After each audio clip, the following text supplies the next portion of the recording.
अस्सलाम वालेकुम दोस्तों, आमिल कामिल चैनल में आप तमाम दोस्तों को खुश आमदीद कहता हूँ। दोस्तों, आज मैं एक बहुत ही ख़ास अमल आपकी खिदमत में लेकर हाज़िर हुआ हूँ।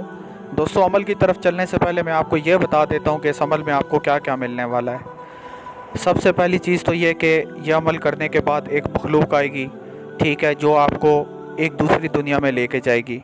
यानी आपको एक ऐसी जगह पे लेके जाएगी ना जिसको आज तक किसी इंसान ने देखा, ना किसी जिन ने देखा।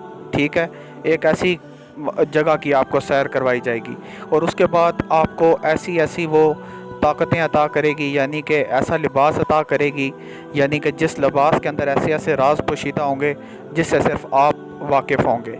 और इसके अलावा आपको एक ऐसी अंगूठी अता करेगी जिस अंगूठी के साथ यानी कि आप दुनिया का कोई भी काम ले सकते हैं और किसी भी मतलब के मखलूक को ज़ेर कर सकते हैं।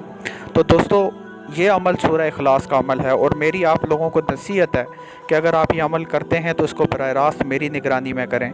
लेकिन अगर आप ख़ुद करना चाहते हैं तो मेरी तरफ से कोई ज़बरदस्ती नहीं है। फिर लोग ये कहते हैं कि भाई तुम हम पे जबर कर रहे हो। भाई मैं जबर नहीं करता, मैं ये कह रहा हूँ कि अगर इतनी मेहनत तुमने करनी है, इतनी मेहनत करनी है तो आके बराह रास्त निगरानी में कर लो। थोड़ा बहुत हदिया तुम्हें देना पड़ेगा। हदिया भी हम इसलिए लेते हैं ताकि गैर संजीदा लोग ना आएँ, संजीदा लोग आएँ। ज़ाहिर है जो हदिया देगा वो तो गैर संजीदा नहीं हो सकता। ठीक है, तो बाकी जो फ्री वाले हज़रात हैं उनके लिए ये हम अमल यहाँ पे बता रहे हैं किस तरह से होता है। ठीक, तो अमल कुछ इस तरह से है दोस्तों कि सबसे पहले तो आपने 5 वक्त की नमाज़ अदा करनी है, चाहे आप कज़ा ही क्यों ना पढ़ें। मैं ये नहीं कहता कि नमाज कज़ा पढ़नी चाहिए, लेकिन अगर नहीं पढ़ते तो कज़ा पढ़ लें। अमल के लिए जो काम है आपका वो चल जाएगा। उसके अलावा दोस्तों ये है कि आपने किसी भी किस्म की छोटी छोटी जो गुनाह होते हैं आपने वो नहीं करने। ज़िना नहीं करना, हराम नहीं खाना, झूठ नहीं बोलना, सूद नहीं खाना, कोई भी इस तरह का काम आपने नहीं करना। ठीक है, जलाली और जमाली दोनों परहेज़ें आपने इसमें करनी है। और उसके अलावा दोस्तों आपने एक और चीज़ का ख्याल रखना है कि यह अमल आपने कब्रिस्तान में करना है। इसमें कोई डर खौफ नहीं है। ठीक है, यानी कोई आपको इसमें डरने की ज़रूरत नहीं है, कोई मखलूक आपको डराने के लिए नहीं आएगी। जब आप ये अमल शुरू करेंगे तो कोई वो मखलूक जो होगी, ये इस मखलूक के बारे में बहुत ही कम मालूमात हैं आमिलीन के पास भी। ये मखलूक किसी जानवर की शक्ल में आके आपके पास बैठ जाएगी और जब आपका अमल मुकम्मल होगा तो इंशाअल्लाह वो अपना साइज़ जो है वो बड़ा कर लेगी और उसके बाद आपको अपने साथ एक दूसरी दुनिया में लेके जाएगी, जहाँ पे वो आपको घुमाएगी, फिराएगी, खाने खिलाएगी, मुख्तलिफ़ किस्म के लोगों से मिलवाएगी जो उसी दुनिया के होंगे। तो दोस्तों अमल की तरफ चलते हैं। अमल कुछ इस तरह से है दोस्तों कि आपने कब्रिस्तान में जाके एक हिसार करना है। हिसार आपने ज़ाहिर है आयतुल कुर्सी का कर लें या फिर आप उसका हिसार कर लें, सूरह फातिहा का हिसार कर लें।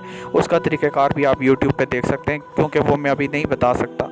तो उसके अलावा ये करना है कि आपने अव्वल आखिर दुरूद शरीफ के साथ 1000 बार आपने सूरह इखलास पढ़नी है। अव्वल आखिर दुरूद शरीफ 1000 बार सूरह इखलास। तो इंशाअल्लाह इसमें आपकी 21 दिन तक तो इंशाअल्लाह इसमें कामयाबी हो जाती है, वरना 41 दिन के अंदर इसमें आपको कामयाबी हो जाएगी। तो दोस्तों ये अमल बहुत ही आसान है, इसमें किसी किस्म का कोई डर खौफ नहीं है, कोई आपको डराने धमकाने वहाँ पे कोई चीज़ नहीं आएगी। और अगर आप ये मेरी निगरानी में करते हैं तो फिर मेरी ज़िम्मेदारी है, यानी मैं अपनी ज़िम्मेदारी पे है कि आपको किसी किस्म का कोई नुकसान नहीं होगा। हाँ, बशर्ते ये कि अब ऐसा इतना डरपोक आदमी है कि वो रात को कब्रिस्तान में जा ही नहीं सकता, तो उसका मैं कुछ नहीं कर सकता। वैसे इसमें कोई डर और खौफ वाली बात नहीं है। ठीक है, अगर मेरे से सीखते हैं तो फिर मेरी ज़िम्मेदारी है और मैं उसी बंदे को ये अमल दूंगा या इसकी इजाज़त दूंगा जब मुझे यकीन हो जाएगा कि ये बंदा ये अमल कर सकता है। अगर आप में डर और खौफ है तो मैं आपको ऐसे अमलियात कराऊंगा जिससे आपका डर और खौफ ख़त्म हो जाएगा।